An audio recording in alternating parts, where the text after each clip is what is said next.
Now I feel like, have a Merry Christmas, everybody! It's snowing out there. Welcome to today's City Candidate Forum presented by Denali State Bank. Thank you, Denali State Bank. We're going to clap now.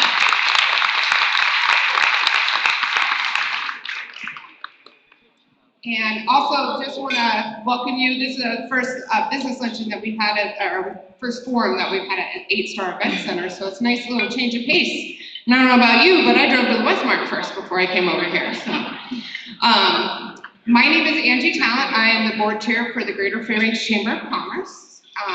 So we have a lot to get through today in 90 minutes, so we're going to just jump right on in and get started. But before we go any further, I wanted to invite Pastor Derek to the stage. There he is, to lead us in invocation and the Pledge of Allegiance.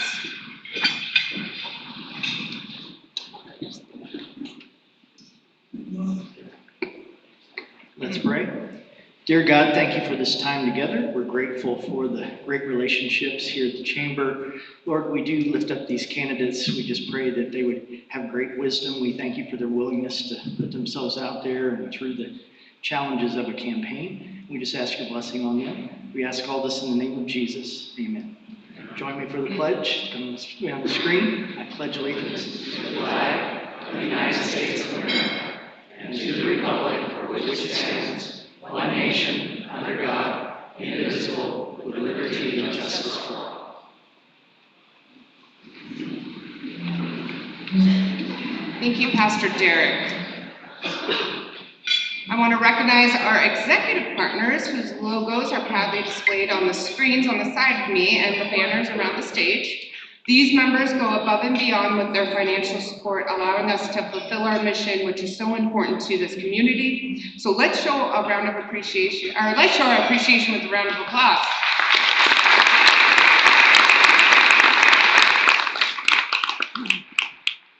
I also want to take a moment to thank the Chamber staff and our Government Relations Committee members and all the volunteers who are helping to put all these forums together this year. Aside from the candidates who will be on stage, I want to take a moment to recognize the elected officials and candidates for office who are already here today. So Donald had everybody sign in, so I'll just read them off. You can stand up and wave. Will Staff. Nice outfit, Will. Sue's Sprinkle. Sue's over there. Thank you, Sue. Lonnie Marnie. Hi there. John Ringstad. There you are. We have Maxine Dybert. And Jeannie Olson. I didn't say your name and your elected official. Will you please stand up? And Donald, we've got one. He has a microphone. It's kind of hard to see up here. It's a new situation. I'm actually here. Yay!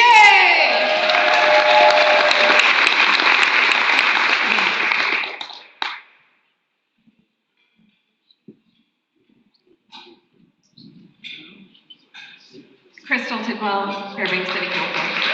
Hey, Crystal. Naomi Hewitt, School Board.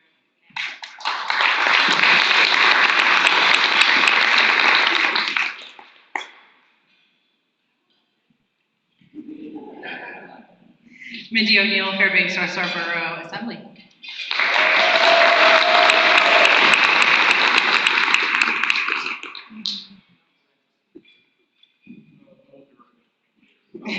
That's David Cruz, everyone. David Cruz, Mayor of Fairbanks. Thank you. Donald? Way back there.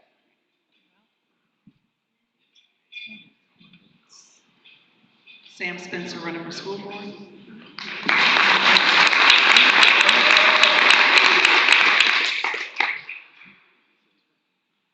think we got it. I feel like we're good. We're going to work on our sign-in sheets for politicians.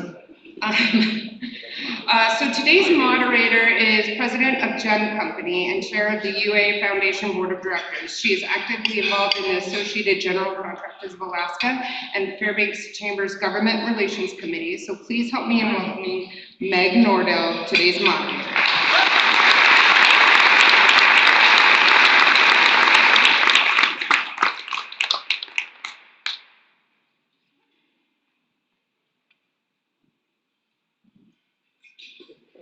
Good afternoon.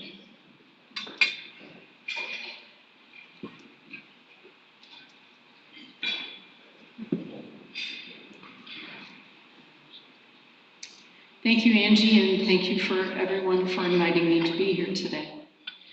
I would like to thank all of the candidates for the city mayor and city council races for joining us today, so I would ask them to come forward to the stage. Local government is the level of government that affects us all the most on a daily basis. You can go ahead and come on while I'm talking. And we thank you for your willingness to serve in public office. I encourage everyone to engage with these candidates to learn more about them, their philosophy, and their vision for our community at any time between now and election day.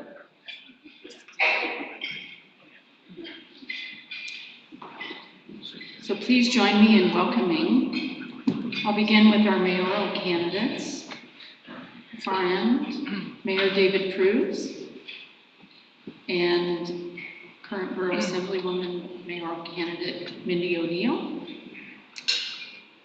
To my left, your right,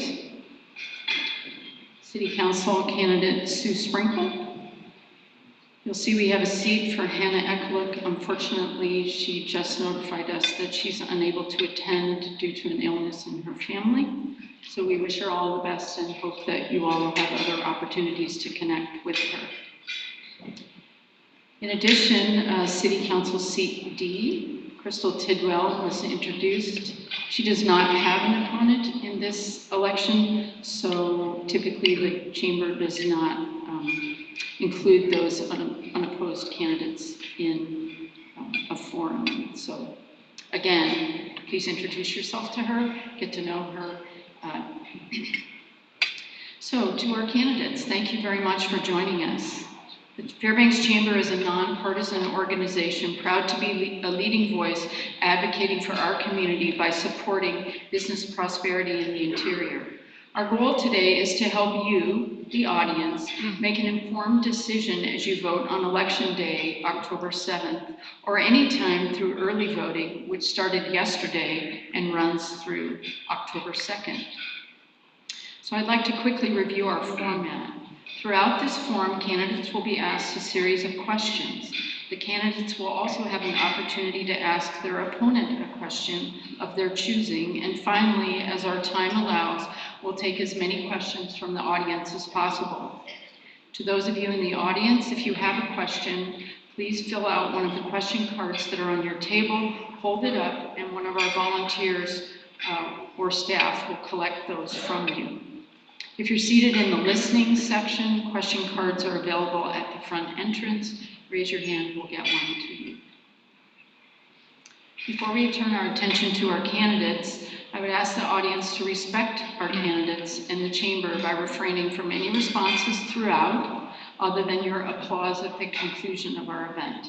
This allows us to maximize the time to hear from our candidates on crucial issues facing our community. So now to our candidates. There's a countdown timer right in front of us on the screen. This will indicate how much time you will have remaining for each question. Once your time has expired, your microphone will be muted and you will conclude your answer. As I ask each question, I will indicate who will answer first. I will inform you of the time limit for providing an answer, which will be, in general, 60 seconds. So with that, we will get started. I'll get myself a little more situated here. So we are going to begin with a 60-second response to our opening question, beginning with City Mayoral candidate Mindy O'Neill. What is your motivation to run to represent the city of Fairbanks in public office? Thank you. When was the last time Fairbanks had a full-time mayor? Imagine if we had somebody who spent their days and nights working for the people of Fairbanks. I've done that on the Borough Assembly, and I've done that as a leader of a housing organization. I've negotiated labor contracts. I've managed people. I've run meetings. I've worked labor. I know what it takes to run a city. I have a career in public service, most recently leading the Borough Assembly, as well as building them. If elected mayor, this wouldn't be a part-time position for me. This would be a full-time dedication of public service that includes representation for everyone. Thanks. Thank you. Next, Mayor Pruse, same question. Certainly.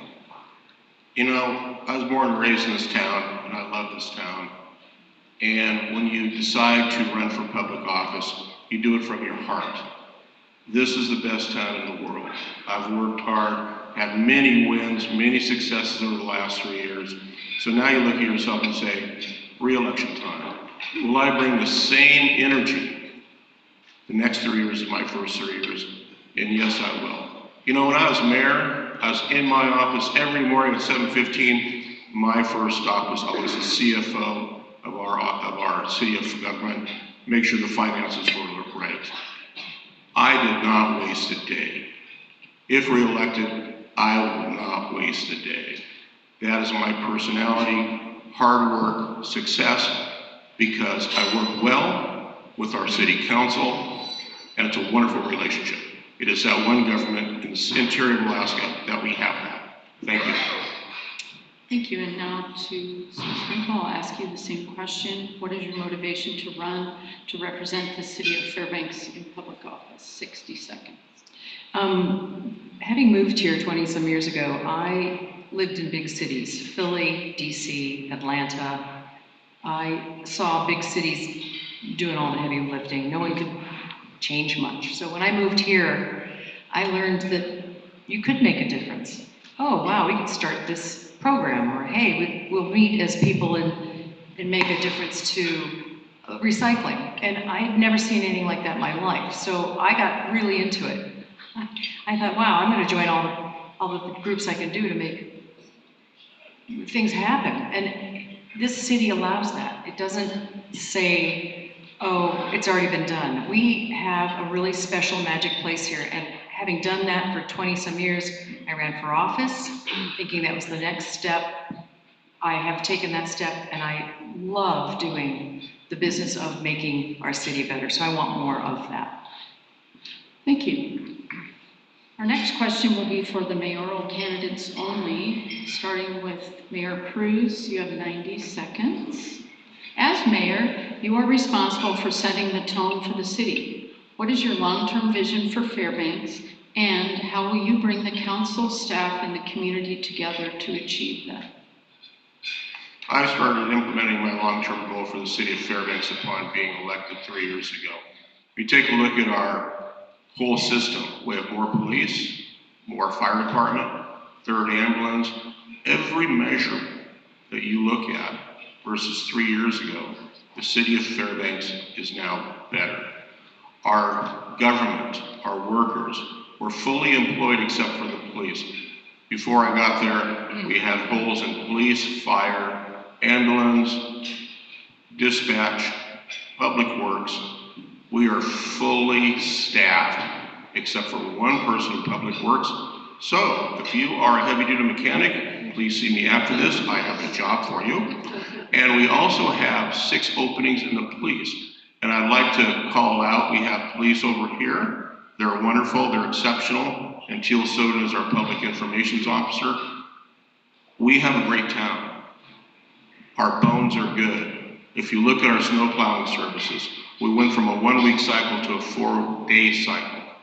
We bought the improvements, we bought the equipment to make it get done, and we do. It's a great town. My vision is being implemented every day at a time for the last 3 years. I want to continue it because I won't waste a day, and I'll work hard. Thank you. Thank you. Ms. O'Neill? Yeah, it's an important question. It's a question that many businesses that I've talked to downtown have brought up to me. My vision for Fairbanks is a place that has adequate housing. It's affordable. It's built with energy efficient provisions, so we're not spending 30% of our energy on our housing. It's sidewalks and bicycle lanes that don't threaten your life when you ride on them. I know a local business owner who struggled to get outdoor seating outside of their business downtown. What their experience was red tape from the city. It was time after time, paperwork, fees, fines, this and that, go here, go there. That's not the way that we build a city. That's not the way that we treat small businesses who are learning and wanting to build an economy here. My vision for Fairbanks includes everyone. It includes our Native population. It includes our LGBTQ community. It includes our business community. It includes labor. I know that because I've reached out to each one of those organizations, each one of those groups, and I've had personal conversations with them about what they want to see here. And the first thing they want to see is a mayor who shows up. They haven't gotten an invitation to talk from this mayor. Thank you. Our next question will be for all three candidates. We'll start with Ms. Sprinkle. You'll have 60 seconds to respond. The question is, Fairbanks faces competing priorities and limited city resources: economic development, public safety, infrastructure, and housing. How would you prioritize these? And please expand on your rationale. 60 seconds. Okay, well, I would start right away to say that part of the reason I ran the first time was to see our city come together with regards to safety in housing. We had vacant places, we had blight, we had areas that were being used illegally, and I think that we've worked on getting ordinances to help homeowners to right that ship, make sure that they can help themselves build, rebuild, and with that creates a bigger expanded economic development picture that helps us pay for the police and the fire we need. And if we have a safer neighborhood, we don't need to deploy as many emergency people. So I think it's a cycle. And I'd like to see us do more of that. Make sure people living in their homes, older people living in their homes, are safe. And that really starts the bedrock of what we want to do. Thank you. Next, I will move to Ms. O'Neill. Would you like me to repeat the question? How do you rank the priority of economic development, public safety, infrastructure, and housing? Should I do 1, 2, 3, 4? However you'd like to answer the question. Great. Well, public safety just isn't just about more police cars. It's about collaborating with organizations who are already doing the work to build coalitions and to keep neighborhoods strong. I've led organizations that build partnerships to solve big challenges, and I'll do the same as mayor. Building safer streets by working with first responders, nonprofits, and neighborhoods. I've been endorsed by the firefighters. And one of the stories that I heard from a recent business downtown is that they don't feel safe opening their brand new business. We don't have police officers from 7 a.m. to noon. They had to secure their own business themselves, at the cost of themselves. Where's the city in that? I think the priority of economic development, public safety, infrastructure, and housing goes back to someone who shows up for the job, collaborates, and includes everyone who's already. Thank you, Mayor Cruz. The first and foremost priority for a mayor is public safety. Simple as that. As the mayor, I immediately looked at the police department, worked with them to get retention coming in and stop the outflow of officers. Then we took a look at getting more police officers in with our cross people coming over from different states, giving them a bonus, the largest bonus in the state of Alaska. Once we solidified that, I've also worked with the fire department. We expanded the ambulance department to have a third ambulance that for years was a fight over. I solved it. The fire department has expanded by 25%. We have 3 complete shifts. We also have a community paramedic for the first time in our history. If you look at the city of Fairbanks now versus 3 years ago, The priority is public safety, and we've vastly improved it downtown and throughout Fairbanks. Thank you. Thank you. Next is our first set of candidate to candidate questions. And we will begin with the candidates running for mayor. Mayor Cruz, you can now ask a question of your opponent. You will have 30 seconds to ask the question. Ms. O'Neill will have 60 seconds to respond to your question. If needed, you will have 15 seconds to readdress, and she will have the final 30 seconds to close out the answer. If you don't feel the need to readdress, you can cede your time back to allow for more audience questions at the end. So, 30 seconds is on the clock. You can now ask Ms. O'Neill a question. Miss O'Neill, you too have a dog. What is your dog's finest attribute that you believe? My dog's finest attribute is that he loves walking around downtown, feeling safe. He loves being able to walk on the streets and not be hit by a car. He loves looking at the windows and all of the things, and he wishes that he could buy a new collar. There's open businesses downtown that are lacking in being able to sell that. My dog's greatest attribute is that he is a collaborator, just like his mama. Mayor Cruz, would you like to ask? 15 seconds. That was a dog day afternoon answer, but I'm glad you got a good dog, and I'm glad he enjoys the downtown. I'm glad he feels safe for the last few years that he's been down there. Thank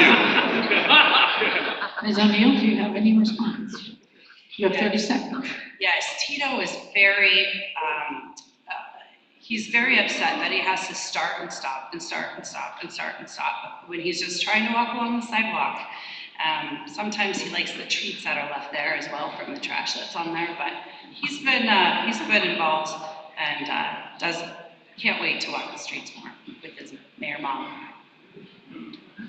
Thank you. We'll get back to that in a minute.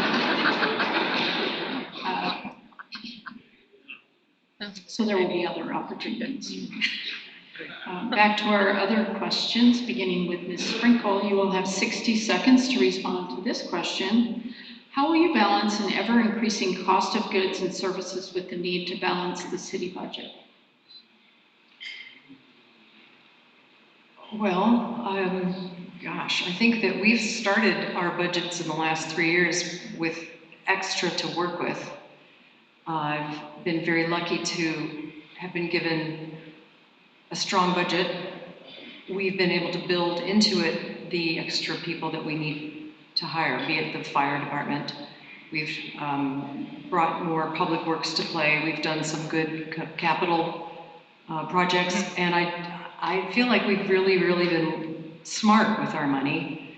I'm not unhappy with where we are. And then starting this year, we'll start with a different type of budgeting that we will start with the departments giving us what they really need, and then we will build on top of it. It's an experiment. It's called target-based budgeting that has been brought to us by the mayor's administration saying, hey, let's try this. Sorry, that goes fast, by the way. It's really fast. Okay, next up, Mayor Cruz, same question. The city of Fairbanks last year took a 3% reduction in revenue, and I produced the largest historical reserve in its history, a $2.6 million budget. For the last 3 years, I've given the highest reserves to the city council in its history, $900,000, then $1.2 million, then $2.6 million. From that $2.6 million reserve, we were able to fund increases in the fire department's wages, the police department's wages, and dispatch wages. And at the same time, I took that and I hired funding for 9 more firefighters. Unheard of when we took a loss of revenue. And I take a look at my opponent and I shake my head. And I don't know if you had a $7.2 or a $9 million deficit from your budget. But in the city of Fairbanks, when we start out with the budget, it at least has to balance. And that might be a little bit different for you, but it's the way the city of Fairbanks is. Thank you. And Ms. O'Neill, same question. How will you balance the ever-increasing cost of goods and services with the need to balance the city's budget? Thank you. You know, I've spent my career finding innovative ways to fund projects, but before we talk about creative non-tax funding, let's talk about some wastefulness. How about $1 million on a daycare center that never opened under Mayor Cruz's purview? How about $2 million of firefighter overtime? Because that ambulance that he's very proud of and should be was not staffed. How about $600,000 on bike lanes no one even knew about? That's not budgeting, that's burning money. I'll plan responsibly and transparently so taxpayers know what they're getting every time. Thank you. Our next question, Ms. O'Neill is going to start a 60-second response. In keeping with the budget theme, do you believe the taxation in the city of Fairbanks is too high, about right, or too low? Choose one and explain your answer. I'm a property tax owner, or property taxpayer, and what I see from myself and from individuals that I meet in the community is that we're struggling to run government efficiently while only having taxpayer dollars to fund it, only having property taxes to fund it. I think what we need to do is incentivize more building so we have more housing inside the city of Fairbanks. That helps with that. We need to grow the pie. We need to grow what revenues are coming into the city. Whether or not we increase services or right-size services, we need to have enough revenue to meet the needs of our community. Thank you. And Ms. Sprinkle, your turn. Same question. I think we do a pretty good job with our taxes. We are not crazy with our monies. I looked in other places. We're pretty lucky. I don't love that it's always on property tax owners. That's something I can't change. But I will say that our city is very, very lucky to have a PFD that helps feed the government that we have. We are very lucky for that. And that was very smart decades ago that we set that up. Right now we're working on alternative non-tax expansion that would be helpful for the city itself without actual tax dollars. Things like a lottery, things like expansion of our, I've just lost my mind. I know that we are working on things that are not going to be out of pocket from a wallet, and I am fairly happy that we at least look at them, talk about them. I think that we're a smart, nimble government right now. Thank you. So now we are to another round of candidate questions. Ms. O'Neill's turn to ask Mayor Cruz a question. As a reminder, she has 30 seconds to ask the question. He has 60 seconds to respond. She will have 15 seconds to redress, and he will close with another 30 seconds. So, Ms. O'Neill, 30 seconds. Thank you, Mayor Cruz. The city spent $1 million on a daycare that never opened, $2 million on firefighters overtime, and $600,000 on bike lanes nobody knew about. How can the residents of the city trust that you're making unwasteful decisions on their behalf? Well, first of all, the $2 million of overtime that the firefighters got was because I expanded the fire service to the 3rd ambulance, and then we had to staff it. So when you're staffing 3 ambulances with the same amount of people, they had 2 ambulances on, you get overtime. It's basic economics, Mindy. So what did I do? I hired 9 new firefighters and ambulance drivers. With our last type of hiring process, we got 4 other paramedics. So I invested in Fairbanks' infrastructure to bring down the average cost so we don't have a $2 million overtime budget, keeping the residents of Fairbanks safe with the best ambulance service, the best fire department in the state of Alaska. And I will put this fire department and this ambulance service against everyone. Every ambulance that goes out has a paramedic in it. Every shift, every ambulance has a paramedic in it, and I'm really proud of that. We just hired 4 more.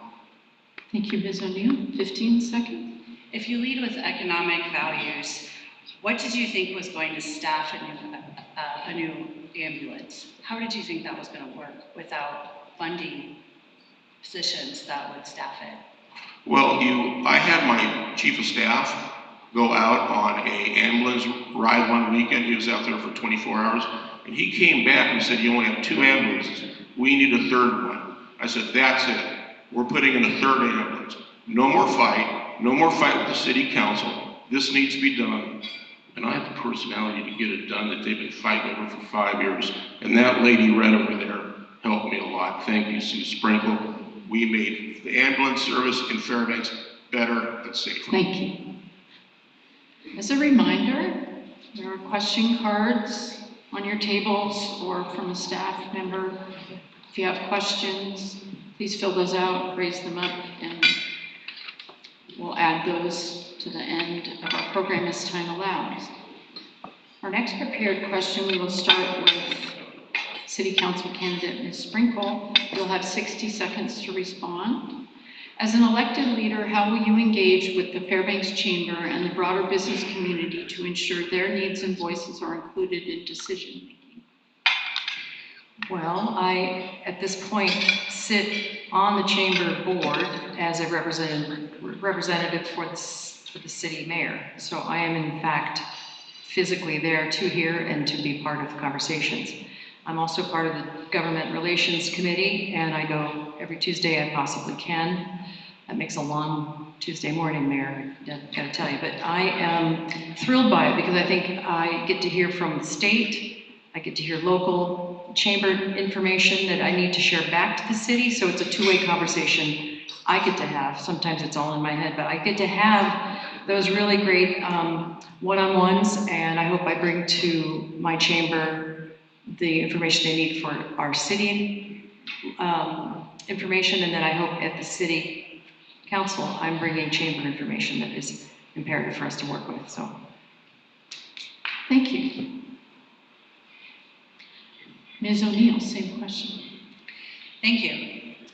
Two of the biggest business and organizations in our city, Doyon and TCC, are Native organizations, and yet City Hall acts as if they don't even exist.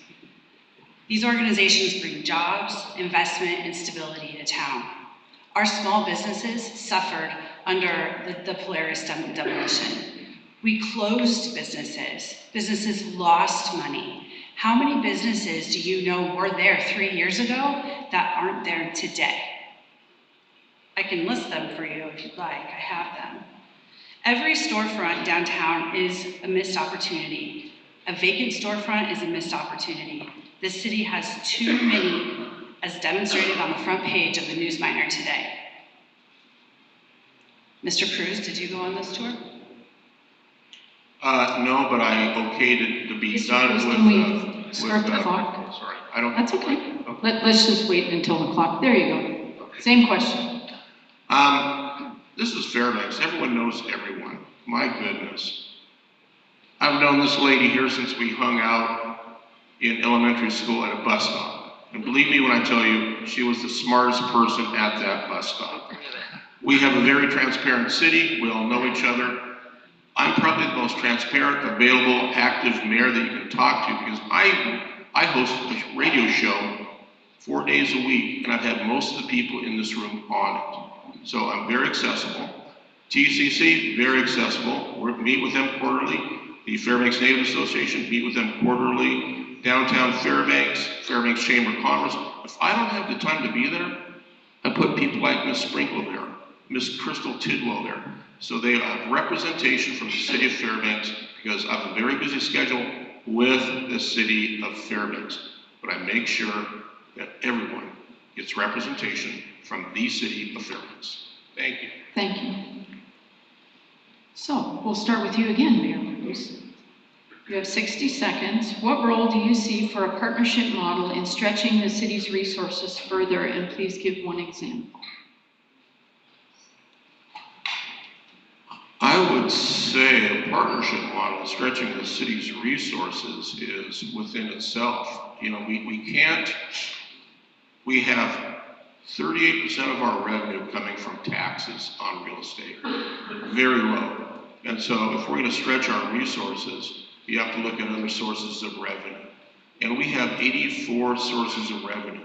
And I walked into the finance committee, as Ms. Sprinkle will tell you, and I looked at it and I said, we need to have a 10% growth over the next 3 years, and you can't touch taxes. So when you're looking at partnership for stretching the city's resources, you're looking at revenue, or you're looking at partnerships with Golden Heart Utilities, GVA, things like that, to put in more infrastructure. We've done well with our fire department. We're getting our police department up there. We're doing well with our infrastructure. To stretch our resources further requires more revenue if you want to do that, but it will not be taxed. Thank you. The next person to answer that question will be Ms. O'Neill. Thank you. I agree with David that the city of Fairbanks should be collaborating with large economic engines like Doyon and TCC and FNA. I believe that the city should be a partner with nonprofits and labor organizations. I believe that the city should have a holistic approach to how they are dealing with their problems, whether it's coming to the Chamber of Commerce and talking about those small business issues that they're having, whether it's improving public safety by putting more attention onto our streets. The city of Fairbanks has been absent because David Cruz has been on a radio show for 4 days and selling real estate for the other time. Fairbanks needs a full-time mayor who's going to stand up for you. That's me. Thank you. And Ms. Sprinkle, your opportunity to answer the same question. I think that right now, I know for a fact, we work well with Explore Fairbanks, and they and our city have put together a very important program, something called the Storefront Improvement Plan. So we stretch dollars by using those shared dollars to jumpstart somebody who needs to do something for the retail, make windows better, paint, put a new awning on. That brings traffic downtown, that brings business downtown. We do very well with fast planning. We've got people who are trying to work together on what will happen at Polaris when it's waiting to be a new structure. What are we doing to energize that open space? We've got a hockey rink going to go in just for fun. I think that the dialogue I have with the people on the street is energetic, and at this point, the city is open to all of these great ideas. I've got support from staff, the admin. It's a what can't we do? Let's do it. Thank you. So, Ms. Sprinkle, we're going to start with you again, and this time you have 90 seconds. Okay. Housing affordability and availability are significant concerns in Fairbanks. Would you consider providing financial grants to developers to build new housing or mixed-use buildings in the downtown area, thereby helping to revitalize our community? Or if not, what policies or initiatives would you support to improve housing options in Fairbanks? Housing is a big thing for me. I really find that we're lacking it. Downtown is sad for the way that some of these buildings have been allowed to fail. As a city council person, I have put together ordinances to help identify blight, identify tax rebates, encourage those to either need help, find help, get help. We've been partnering or talking about a pipeline from our building people who identify a property, who needs the help, to work with a group called Fairbanks Neighborhood Housing, who now has, I'm not sure if it's $2 million or $1 million, who can help support people who need to put a new roof on or get the house bathroom fixed, that then could allow renting for affordable family renting, or maybe grandma needs to stay there.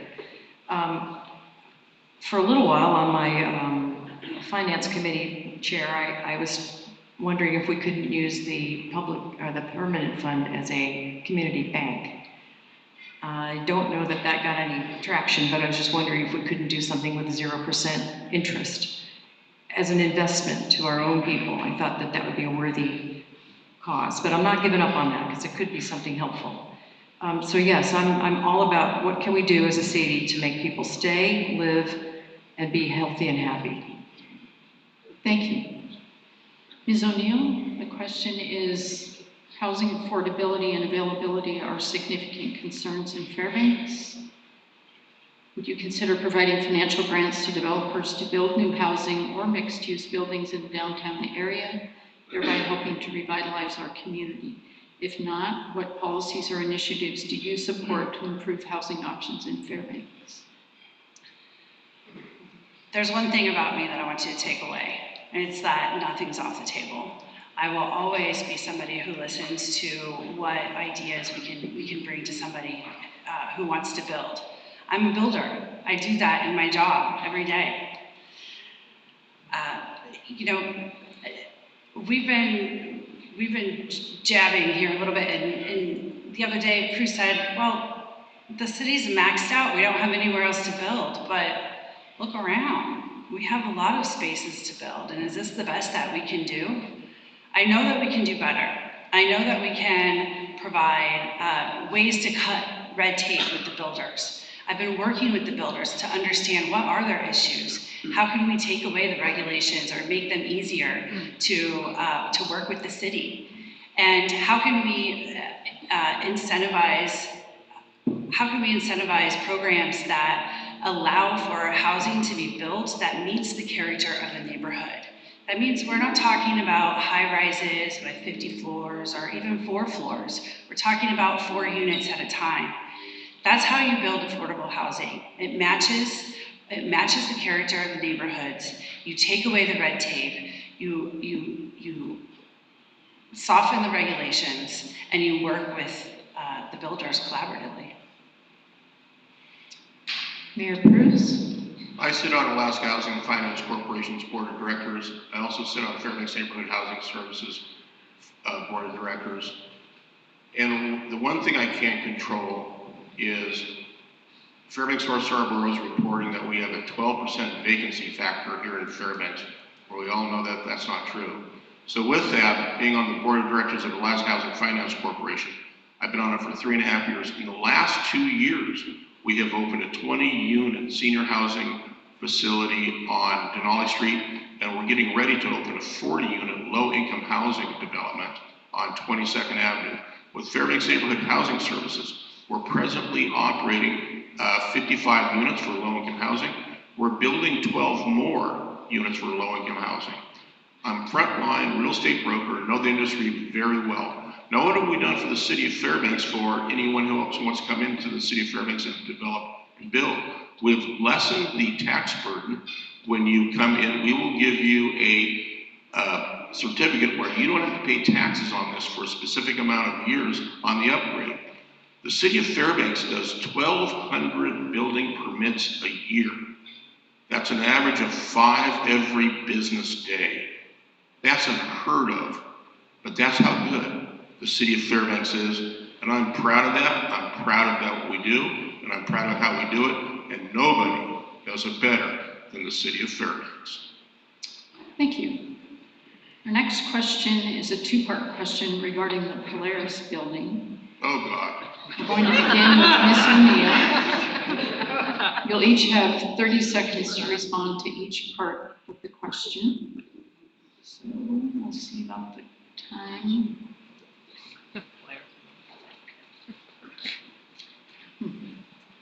The time is telling us 1 minute, so maybe we'll give you 1 minute per section. So, part 1, Ms. O'Neill. You have, looks like 60 seconds.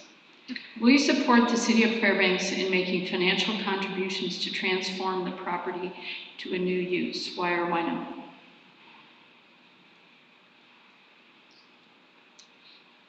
That's just one answer. I think This is on the Polaris building? Okay. And it's Ms. O'Neill. Yeah, sorry, there was, yes. Yeah, yeah. Will you support the city making financial contributions to transform the space? I would. I believe that the city should invest in itself. Small businesses welcome visitors to our city and bring activity, but right now, City Hall provides more red tape than assistance. Tearing down the Polaris cost downtown businesses hundreds of thousands of dollars. Make no mistake, people were hurt, businesses closed because of the poor planning of taking down the Polaris. Why have we spent 3 years talking about taking it down and not talking about what we're going to do with it? What I want to do with it is see a place that can be versatile, that can be adaptable, and that can welcome all types of people into downtown. Mayor Pruse, 60 seconds, same question. 60 seconds, okay. The Polaris building was taken down in a total of 3 years, and it had been vacant for 20 years. Now, no matter what was going to happen, it was going to take everyone, all collaboration, to bring that building down. We've done it. What goes in next? It will be something of the private sector building something there. We've laid it out where we're putting out the RFP. We've been through 4 work sessions, 2 city council meetings. I would say within 2.5 years, there's going to be a structure up there for downtown Fairbanks. We've had interest. I've had a proposal, but it's public property, so you bring it through the public process. That way it is vetted correctly, and it must make economic sense. There will be no City of Fairbanks subsidizing the property. It must make economic sense on itself. I will not place that burden on a taxpayer ever.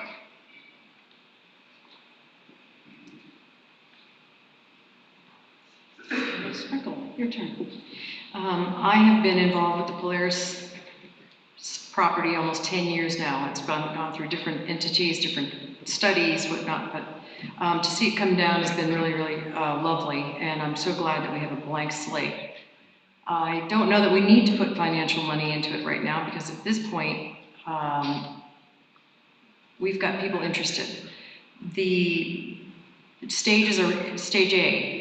We get an RFP on the street, and we don't want to mess around with pie-in-the-sky stuff. But we love to see things like mixed use, a third space, living space, maybe a restaurant on the top, I don't know, but it's going to have to come from the developer. And we are asking the developer to be real and with financial information that we can depend on.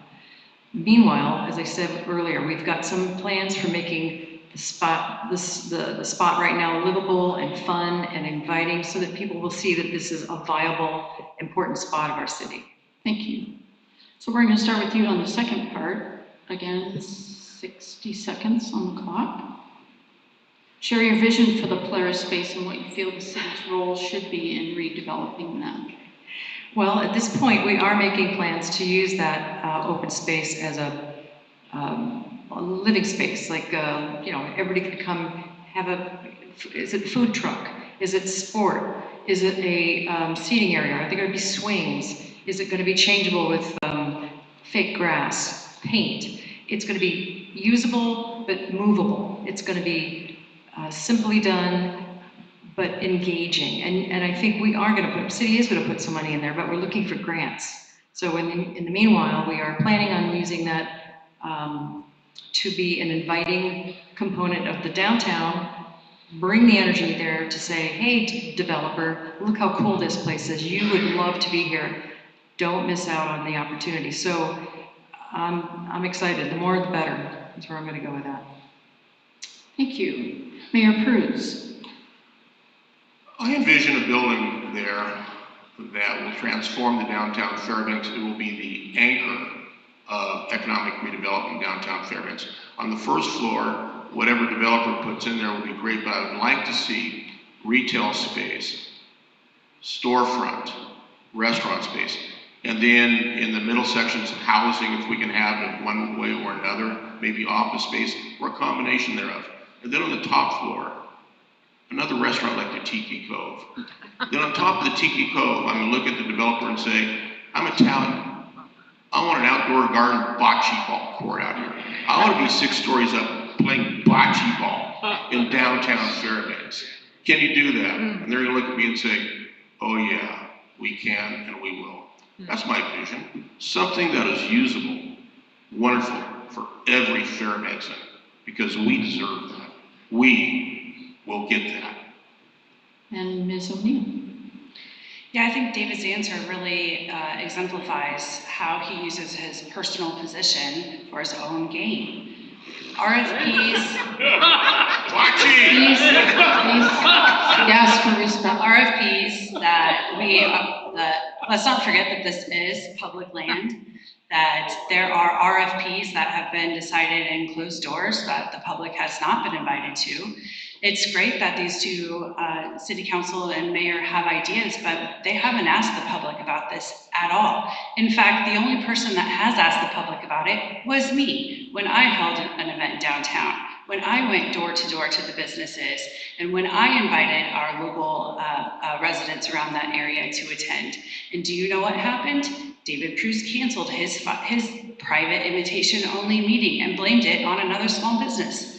Is that really the mayor we want? Is that really the vision we want? I don't think so. Thank you. Mayor Cruz, you're next. You have 60 seconds. The question is, what can the city do that it is not already doing to attract new businesses to enhance the accessible base within the city?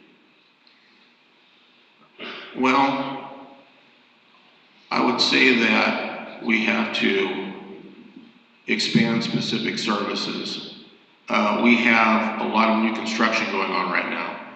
You have Odom Corporation putting in a new warehouse. You have at the intersection of Airport Road and South Cushman putting in a new store.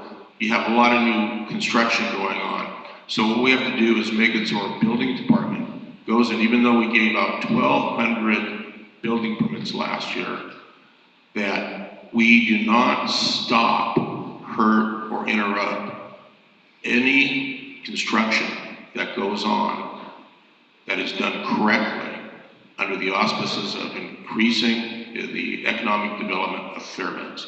That is the one thing that we can do and that we must do. Make it easier for businesses to develop here in Fairbanks. Ms. O'Neill? The construction projects that you saw this summer were half of what was allocated to and available for our city to use. There's money that has been left on the table from our federal agencies that said, here, because of your community, because of your planning, here's some funding for this project, here's some funding for this project. And you know what happened? They said, nah, we're good. And do you know what happened after that? People weren't working this summer. They weren't working at twice the amount that they should have been working, building our roads, revitalizing our roads, building sidewalks. Those have been ignored. Those tax-free dollars have been ignored. What do you do to attract businesses? You remove the red tape, you collaborate, you talk with small business owners, and you make it easy for people to participate in building downtown themselves. Thank you, and Ms. Sprinkle. I would say that sometimes I see the downtown as it wants to be more walkable. I'd like to see less emphasis on all the big car parks and the parking that we do or don't have on street. I'd love to see Second Avenue be closed for a night or a weekend. Make that something that people would come downtown to gather and enjoy. Street furniture, lights, that would invite family. I think that we are a little behind on that, and I don't know if it's just because things are always done that way or if it's just something weather related, but I would love to see more of our downtown become more attractive to users that are not just driving in, doing a 10-minute grab at a store and then driving away. I think that takes a little bit of thought process on the infrastructure. Thank you. In our next question, you'll be starting, Ms. Sprinkle. You'll have 60 seconds again. The question: assuming you were queen for the day and faced no challenges, what one measure would you implement immediately upon being elected to office? God, I wish I had this question earlier. If I was the queen for the day, I I got so many okay. I would start with the riverfront. I think we're neglecting the riverfront. I would love to make that something that we could do with regards to a better boat launch. We could play more along the riverside, or, you know, why we don't have restaurants along the riverfront downtown is crazy to me. I would take the parking lot away from the courtyard, or the courthouse. That shouldn't be a parking lot. Let's make something from that. Giant tennis courts, pickleball, I don't know, right along Griffin Park. Right, money's no object, I can keep going? Yep. Okay. I would love to see a tram or some sort of way to move people from Pioneer Park to Golden Heart Plaza. Make things active there, make the visitors who live here and the people who live here enjoy that space better. Thank you. Ms. O'Neill, if you were queen for the day. If I were queen for the day, I would probably address parking downtown. I think that there are changes that you can do to parking that make it more friendly for pedestrians and for cyclists. And I think making the parking garage free and making on-street parking paid would be a way that I would start that.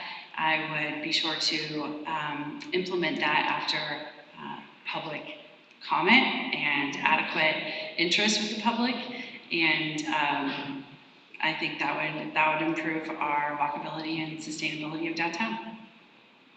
Thank you. And Mayor Cruz, if you were king for a day.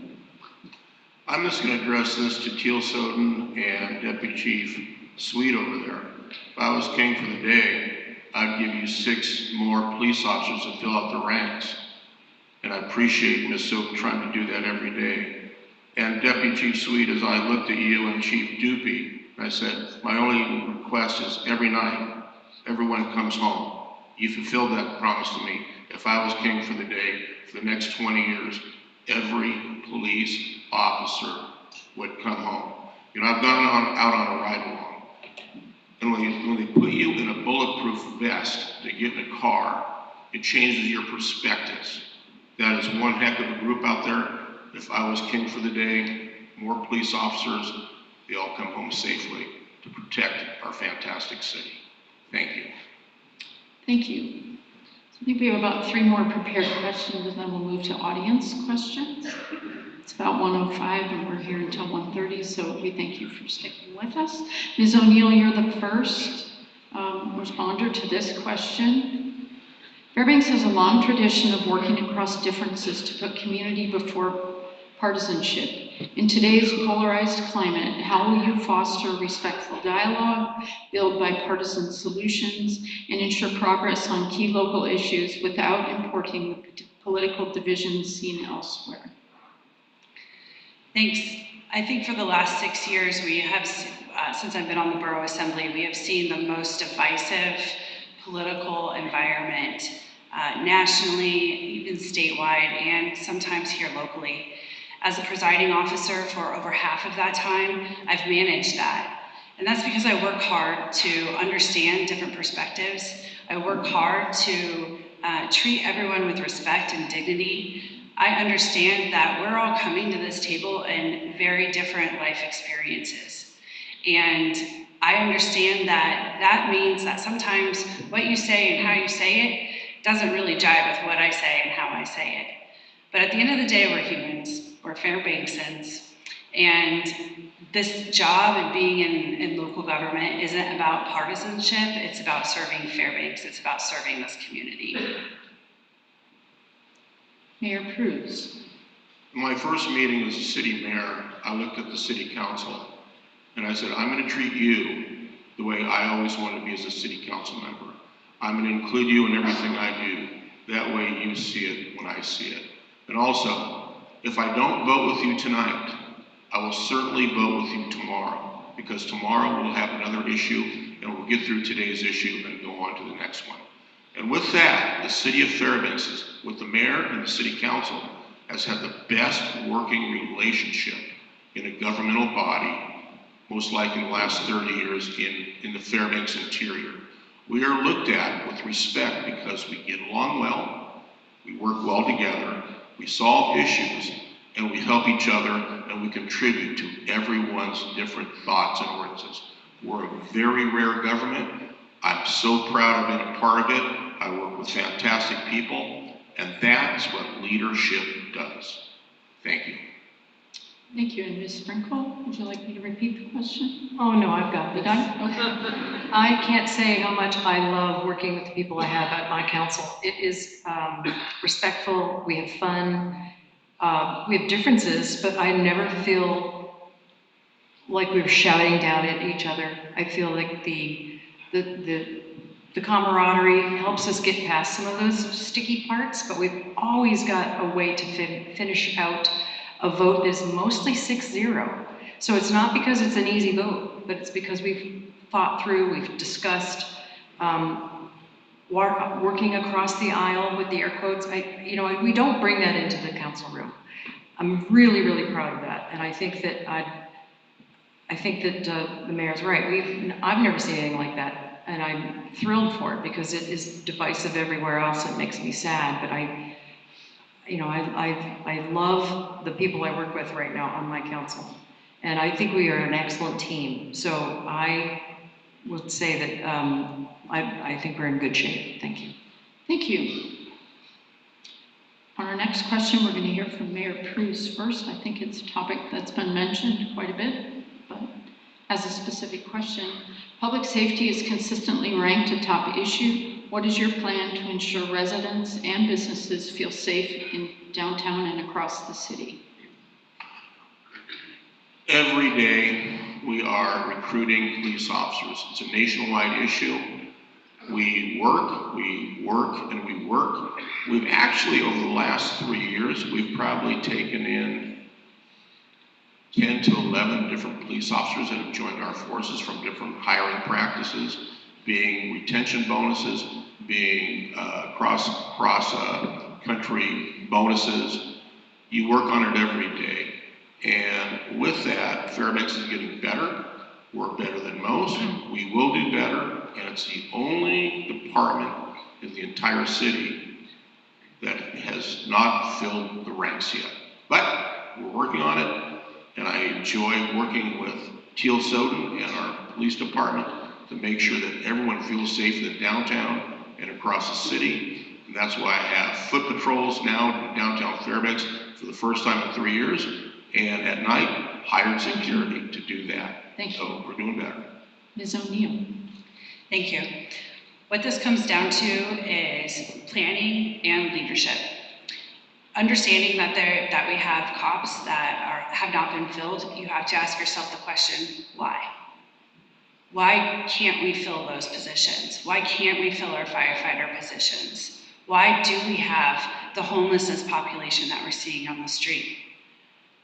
What you have to do is address the core issue. We don't have enough collaboration with those who are already working in the field. We don't have enough collaboration with people who are spending every day of their lives serving the individuals who are fearful of their lives. And we don't have the people who are standing up for small businesses. The small business downtown do not feel safe. And the fact is, if someone doesn't feel safe, it's not safe. I've heard so many times of people say, I'm not bringing my kids downtown. I'm not walking on the streets downtown. That makes me sad. We know that it's not a dangerous place, but our visitors don't know that. Our friends don't know that who visit us from out of town. I know one of my friends has an Airbnb downtown. I think maybe the clock isn't running. I feel like we've passed time. Can you just wrap it up? I will wrap it up. Yeah. Thank you for that. Sorry. And a response that she got on her Airbnb was that the head was on a swivel. This was from somebody from Boston. That's not our town. We need to do better at public safety. Okay, and Ms. Sprinkle, you'll have 60 seconds. And I think the clock is on. Should I? Okay. I would just say that police can't really prevent the crime that's happening because we have an issue with housing. We have people who are, we've got mental struggles. We have substance abuse. those things we're trying to answer with entities like the Crisis Now, which is almost so well known that statewide it's been talked about as a thing to emulate.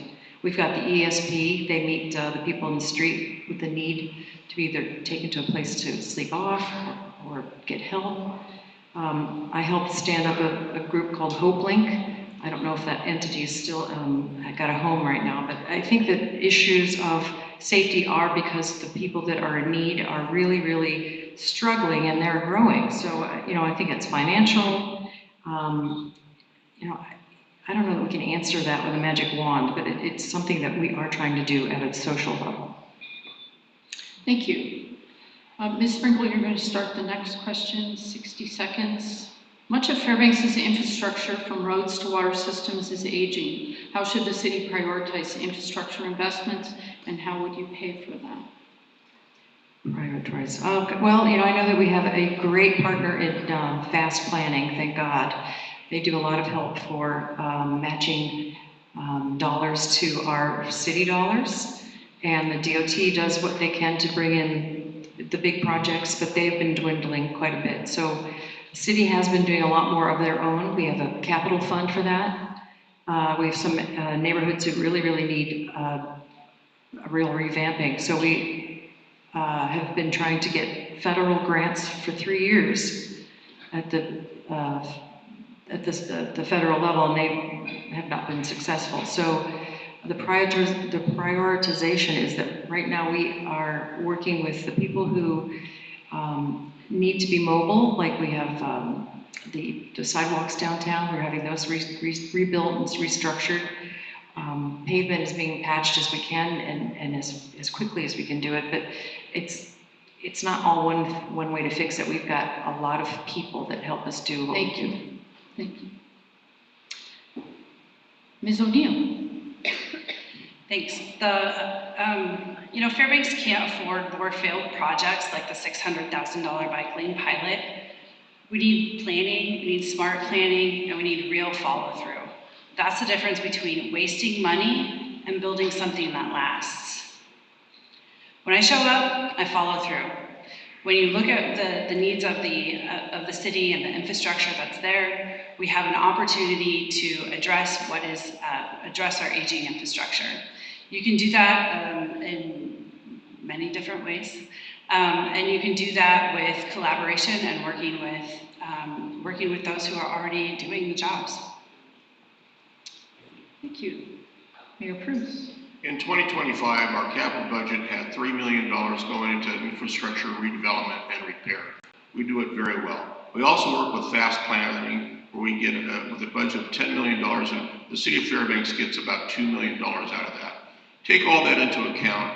We work so good with the Department of Transportation, State of Alaska. This year alone, they funded the city of Fairbanks an extra $750,000 of their projects for us to design, manage, and construct. That's how good we are. I operate the engineering department like a construction company. My dad was a civil contractor. My brother's a very large civil contractor. That's why the city of Fairbanks has invested in a lot of capital equipment to construct, maintain, and be better for the city of Fairbanks. That's the city of Fairbanks, the engineering department. They're a construction company, and I operate them that way, and I enjoy it. Thank you. So we have about 5 minutes to talk about audience questions. So I think I'll limit the responses to 30 seconds so we can move through, and I'll just start and move across the stage. So Mayor Pruse, 30 seconds. Can we get 30 seconds on the clock? Or maybe not? We'll just watch ourselves. Would you support, endorse, or oppose a city sales tax? I would oppose that because at this time we do not need a city sales tax, and I don't believe if I'm reelected we will ever need a city sales tax. We have a great budget, we have a great city council, we know how to operate it without imposing more taxes. We have 82 sources of income, of which 4 of those 4 sources are under the tax cap, and we have 1 that is outside the tax cap. We have 5 taxes we get. We do not need any more. We can do with what we do with what we have. Thank you, Ms. O'Neill. In the city revenue book, the one that David Cruz wrote, it says one of the most important priorities, one of the biggest challenges in the upcoming years is a lack of revenue. I think we're fooling ourselves if we think that we can continue to not collect other types of fees, taxes. Now, does that mean a sales tax? How about we talk about it? How about we have a discussion about that? But we don't have revenues, and we have a revenue problem. Thank you, Ms. Sprinkle. 30 seconds. I wouldn't say yes, we need it right now, but I love, as everybody knows me, I love questions. I love asking these kinds of things. So I would love to look at what that would be offering us. Okay, next question, 30 seconds. Mayor Cruz, as longstanding public official, can you give an example of how you have governed as a responsible steward of the public's money? Well, if you look at it, my past 3 years here, I've produced the greatest reserves, financial reserves, in the history of Fairbanks in a row. And I give that budget to the city council, who then takes it and apportions it out. They usually take less than 1% change on all my budgets. Ponder that. Less than 1% of a change when I give them a budget. That's exceptional and remarkable, and I'm proud of it. Thank you. Ms. Sprinkle, can you give an example of how you have governed as a responsible steward of the public's money? I'll make my mayor sad, but I did not go with the signage on the river, and I think it was just because of the numbers we were surprised by, and I pushed back on that. So I think that in the end, though, we've discovered we have another way to use that space, and it's going to be a lot more exciting. So I'll leave it at that. She's correct in that. The last 30-second question. I'll start at this end. Ms. Sprinkle. Oh, I'm sorry, do I get a chance? Oh, I'm sorry, I missed you. Thanks. Okay. I think when we're talking about financial responsibility, you have to think about what is the output for what you put in. So, are you funding labor contracts? Yes, I have. Are you supporting organizations or buildings like Mary Saya? Yes, I have. Why? Because the output of that is more meaningful to our community than cutting something that hurts us at the core. Thank you. Mayor Cruz, did you already answer this question? I'm getting a little confused. You can tell this is not my day job. You were the smartest This is not my day job. Okay, 30 more seconds. Here we go. I'll try to be better. While downtown revitalization is important, how will you ensure that areas outside of downtown receive equal attention and resources? 30 seconds. We're doing that. No, it's Ms. Sprinkle. Well, as the downtown, I know is not your focus. It is the engine driver to the city and the money we put in the bank. So I would say that with that money, we can help make the roads better, pay for the sidewalks, make sure the signage is good, and working with the building of the vacant properties or bringing back housing. That also extends the tax base that then again allows us to do more with what we want to do with it, as opposed to having to do. Ms. O'Neill. Yeah, I think housing is the biggest thing that we can do. In Fairbanks, there are lots of areas and lots of lots that could be built on. IRHA is doing that. AHFC is doing that. We have vacant properties that can be used to house and add to our tax base, and we need to just make it easier to build. Mr. Cruz. If you look at our blighted property program, we are remarkable. We're cleaning up Fairbanks. We cleaned up 9 different properties this year. If you go down Willow Street in Aurora subdivision, we just got done cleaning up one of the largest blighted properties you can ever do. We make Fairbanks better internally by helping homeowners clean up their property, giving them incentives to clean it up and having it done. And the neighborhoods love it. Look at Willow Street in the next few days and you'll be astounded by what we did. Thank you. So we've come to our last question. We're going to start with Ms. Sprinkle. She has 90 seconds to answer that question. What are you most concerned about for Fairbanks in the coming years that will need to be addressed during your potential term, and how will you work to address that? Why should voters count on you?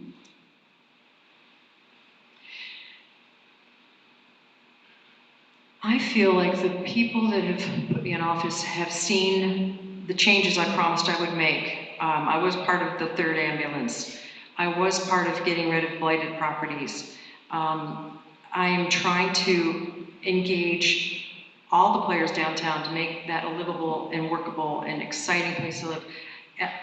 I think that we've got great potential. I think we've got a little dip going on with some of the changeover, and people retire, people sell their business. I think we're seeing generational shifts in some businesses that have been around forever, and I think that we need to make space for the young entrepreneurs, and we're seeing that on places like the Gather, what was Venue. We've seen changes in things like Lichen.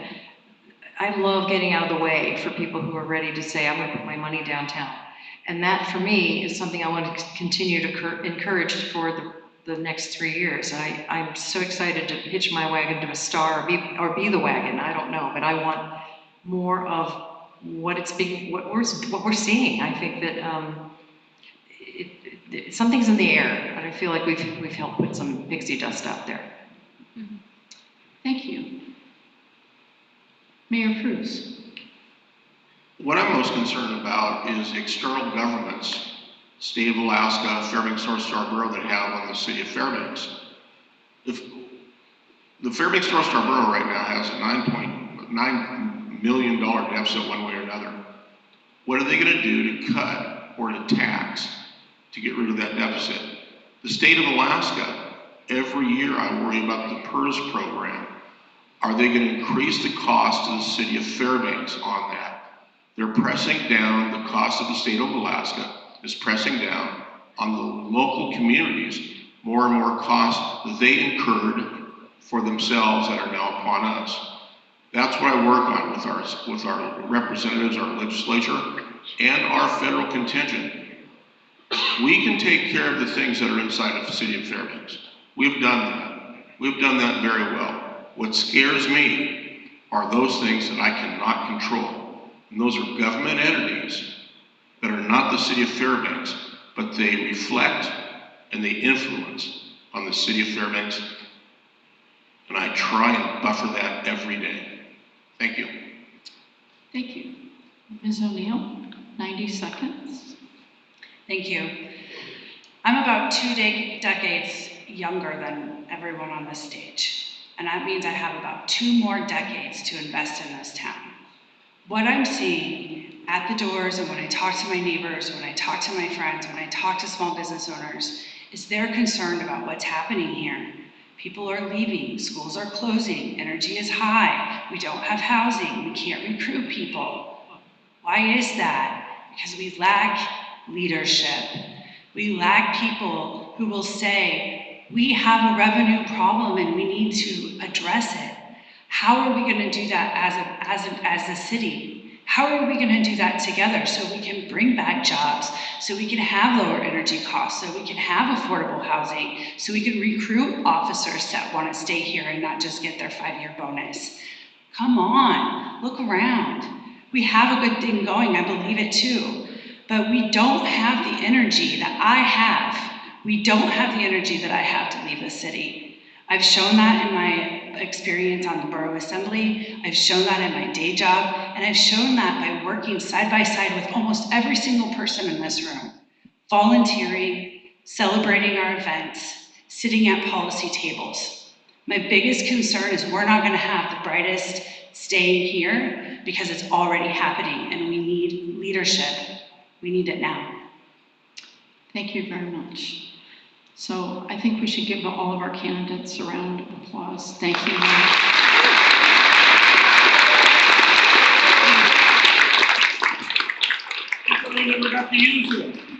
My script doesn't have any yes, no, and I actually was trying to think of a few yes, no that I could add with, but obviously I need to practice my skills. A special thanks for all of you joining us today to learn more about the candidates seeking to represent us at the city government level. A big shout out and thank you to Denali State Bank for sponsoring these forums and allowing us to have the opportunity to hear from folks. As a reminder, please join next week to hear from candidates running for the Borough Assembly. That would be next Tuesday, September 30, right here at the 8-Star Event Center. Pre-registration for that event is open now, and we would encourage you all to register to attend. Think about joining the staff of the Chamber for Chamber Chat on Friday, September 26th, this Friday, 9 a.m. Again, right back here at the 8-Star Event Center. You can enjoy coffee and pastries while engaging in open conversation with Chamber CEO Donald Burgess. This is an excellent opportunity to share your feedback, ask questions, and learn about ways to get more involved in the Chamber committees and Chamber initiatives. So again, thank you for giving me grace, as this is not my day job. But I admire folks who can do it for a day job. I'll go back to my day job now. Thanks again for coming. It was great seeing you, and thank you for the opportunity. Have a good day.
Life insurance is one of the most important financial products you can purchase to protect you.